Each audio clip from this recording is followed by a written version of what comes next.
Anal ఫీజర్ వచ్చినప్పుడు పరీక్షలనేవి చాలా important అండి.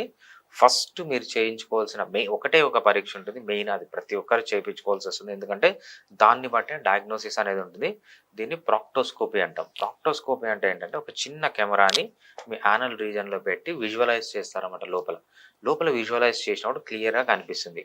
అది పైల్సా? పైల్స్ అయితే ఇంటర్నల్ పైల్సా? ఎక్స్‌టర్నల్ పైల్సా? దాని డిగ్రీ ఏంటి? లేకపోతే ఫిషర్స్. ఫిషర్స్ అయితే క్రానిక్ ఫీజరా? యాక్యూట్ ఫీజరా? ఎక్కడుంది? యాంటీరియర్ పోర్షన్‌లో ఉందా? పోస్టీరియర్ పోర్షన్‌లో ఉందా? యాక్టివ్ బ్లీడింగ్ ఉందా? లేకపోతే ఎర్లీ స్టేజ్‌లో ఉందా? అని మనం డయాగ్నోస్ చేయొచ్చు. ఇదే కాకుండా సైనస్‌ని గాని, ఫిస్టులాని గాని కొంతవరకు మనము దీంట్లో కనుక్కోవచ్చు. యానోరెక్టల్ యాబ్సెస్‌ని కూడా మనం కొంతవరకు ఈ కెమెరా ద్వారా అంటే ప్రాక్టోస్కోపీ ద్వారా ఈజీగా కనుక్కోవచ్చు. సో, ప్రాక్టోస్కోపీ అనేది మినిమమ్ యానల్ రీజియన్‌లో ఏ పెయిన్ ఉన్నా ప్రతి ఒక్కరు చేయించుకోవాలి. ఇది సింపుల్ టెస్ట్. మేబీ ఒక 5 మినిట్స్, 10 మినిట్స్‌లో అయిపోతుంది. సో, చాలా ఈజీ కూడా అంతగా వరీ కావాల్సిన అవసరం లేదు.